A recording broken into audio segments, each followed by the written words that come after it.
தமிழக பட்ஜெட்டை தொடர்ந்து துறை ரீதியான மானிய கோரிக்கை மீதான விவாதங்கள் இன்று சட்டப்பேரவையில் துவங்குகிறது.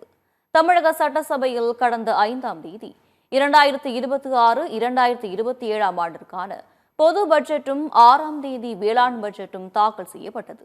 ஆகஸ்ட் 7, 10, 11 ஆகிய தேதிகளில் 3 நாட்கள் பொது பட்ஜெட் மற்றும் வேளாண் பட்ஜெட் மீதான விவாதம் நடைபெற்றது.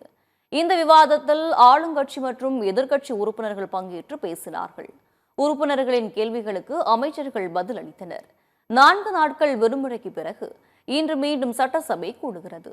முதல் நாளில் வருவாய் மற்றும் பேரிடர் மேலாண்மை துறை, இயற்கை சீற்றங்கள் குறித்த துறை சார்பாகவும், மருத்துவம் மற்றும் மக்கள் நல்வாழ்வுத்துறை ஆகியவை மீதான மானிய கோரிக்கை விவாதம் நடக்கிறது.